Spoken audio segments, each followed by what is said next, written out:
दोस्तों चलिए शुरू करते हैं एक कहानी।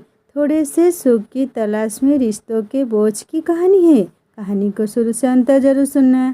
खूबसूरत शब्दों का जामा पहना देने से अश्लील नहीं हो जाता, बुरा अच्छा नहीं हो जाता है, अधम धम नहीं हो जाता। द्रौपदी के 5 विवाह किसी भी कारण से हुए हो, किसी का वचन, देवताओं का श्राप और पांडवों के प्रति द्रौपदी की ईमानदारी, लेकिन अधर्म वह फिर भी था।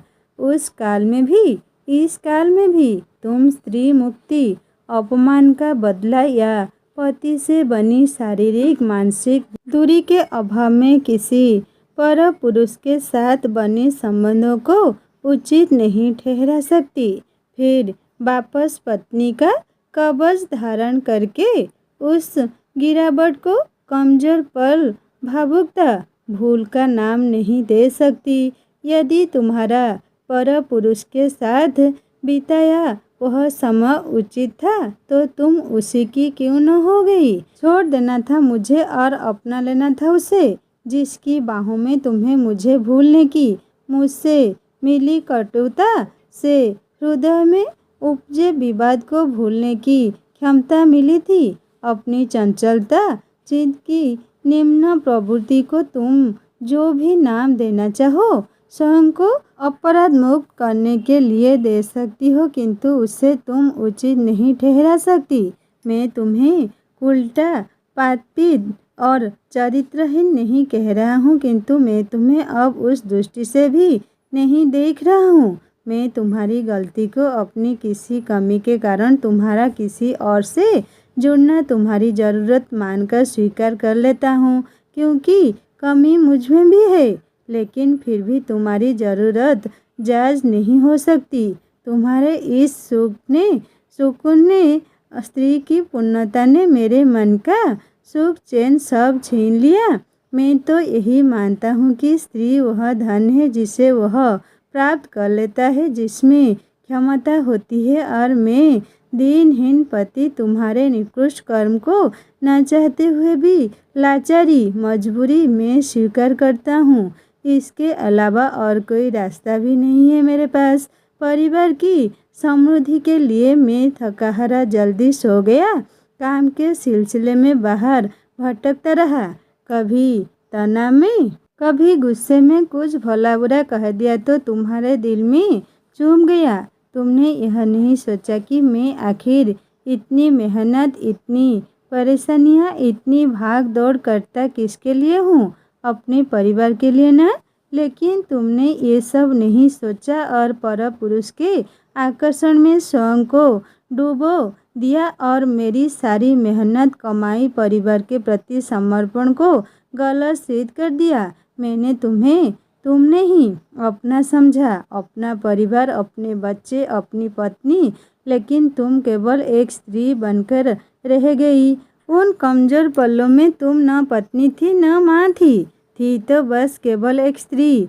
अपनी अतृप्त इच्छाओं की पूर्ति के लिए मर्यादा लांघती एक औरत, तुम यह कहेगी कि मुझे ये खुश सुविधाएं, ऐसो आराम नहीं चाहिए था, मुझे बस तुम्हारा प्यार चाहिए था। केवल प्यार से घर नहीं चलता, बहुत मिटना पड़ता है, बहुत घुटना और टूटना पड़ता है कमाने के लिए।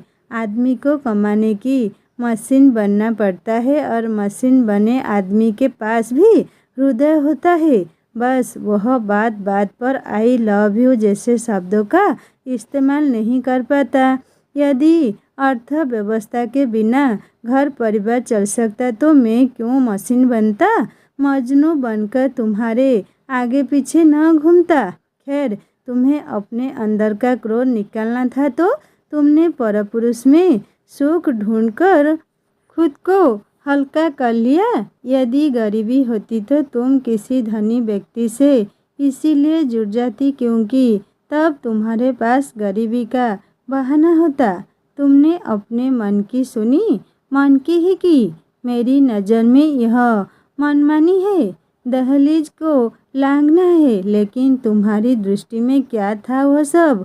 स्त्री का पूर्णत्व, तन मन की शांति। जीवन के इस मोड़ पर जबकि बच्चे बड़े हो रहे हैं, इस घर की तुम ज़रूरत बन चुकी हो। भले ही इस घर की बुनियाद तुमने हिलाकर रख दी है, मैं तुम्हें न छोड़ सकता हूँ, न तलाक दे सकता हूँ। बिना नींव के यह घर खड़ा रहे, यही बेहतर है इस मकान के लिए।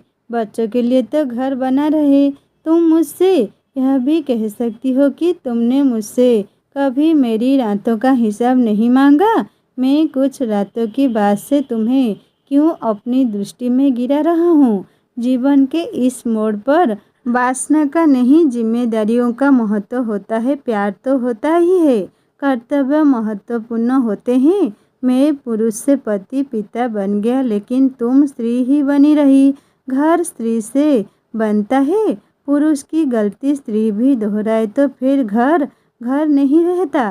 तुम इसे पुरुष की दोगली मानसिकता कह सकती हो। पुरुष होने का यह नुकसान तो है कि वह स्वयं राम न हो, लेकिन पत्नी में सीता तलाशता है। फर्क इतना है कि मुझे तुम्हारी उन बेवफा रातों का पता चल गया, तुम्हें नहीं चला। पता सकता तो शायद तुम्हारा मन भी टूटता, दरकता। तुम रोती, लड़ती, झगड़ती, अलग हो जाती या तलाक ले लेती। मन का धागा बहुत नाजुक होता है, जोड़ने पर गांठ तो पड़ ही जाती है। मैं तुम्हें इस परिवार के लिए माफ़ करता हूँ, क्योंकि इस परिवार के लिए तुमने भी दिन रात एक किया है। इस घर को सजाया संवारा, सबका ख्याल रखा, मुझे पिता बनने का सुख दिया, मुझे पारिवारिक सामाजिक व्यक्ति बनाया, मुझे रिश्तों में बांधा। लेकिन मैं तुम्हें कोई ऊंचा दर्जा नहीं दे सकता। तुम एक आम स्त्री हो। शादी के बाद पति न चाहते हुए भी अपनी पत्नी को उस हैसियत पर बिठा देता है जहाँ से वह अपनी पत्नी पर व्यंग्य भी नहीं सुन सकता। अपनी पत्नी के लिए वह अपने माता पिता से भी अलग हो जाता है।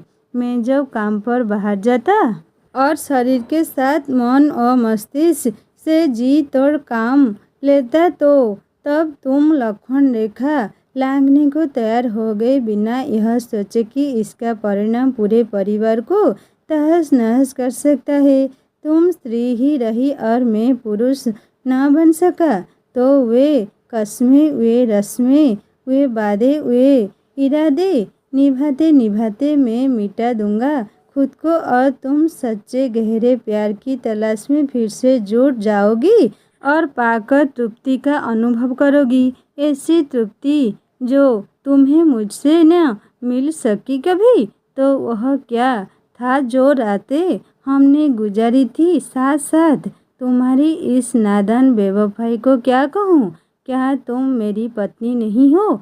क्या तुम हमारे बच्चों की माँ नहीं हो? किस बात की कमी थी? फिर ऐसा क्यों किया तुमने? पत्नी जो इतना सब कुछ सुनकर चुपचाप खड़ी थी, बोली कुछ बातें धर्म और अधर्म, तर्क और वितर्क, ज्ञान और विज्ञान, नैतिक और अनैतिक, बुराई और अच्छाई से परे होती है। कुछ बातें कर्तव्य और जिम्मेदारी, समाज और उसके नियमों से परे होते हैं। इतनी देर से आप ही आरोप लगा रहे हैं, मुझे दोषी ठहरा रहे हैं, सजा सुना रहे हैं, आप ही प्रश्न कर रहे हैं, आप ही उत्तर दे रहे हैं। मैं स्त्री हूँ इसीलिए माँ हूँ, मैं स्त्री हूँ इसीलिए पत्नी हूँ, मैं स्त्री हूँ, यही पहला और अंतिम सत्य है।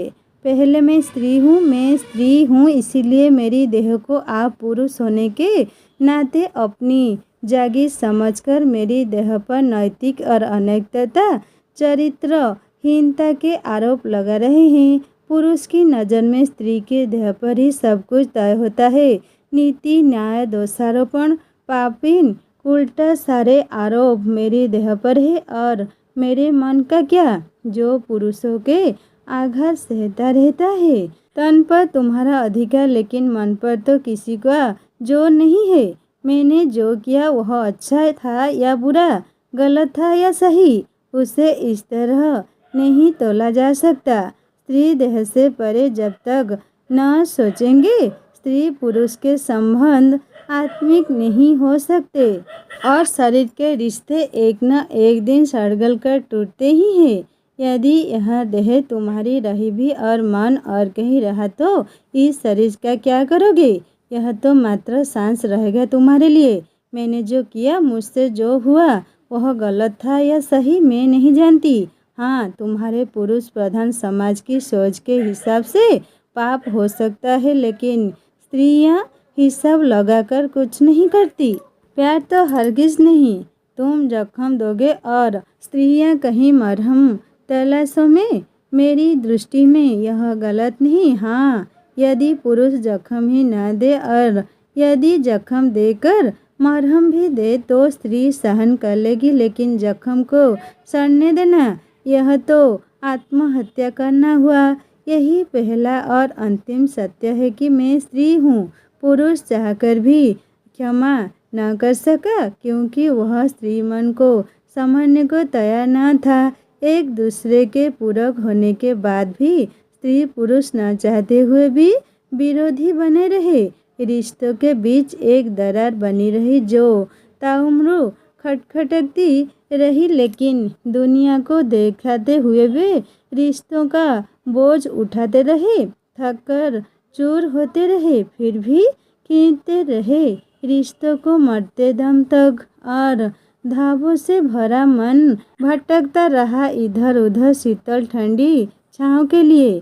थोड़ा सा सुख पाने की चाह में सारी उम्र सुहा होती रही कर्तव्य के हवन कुंड में।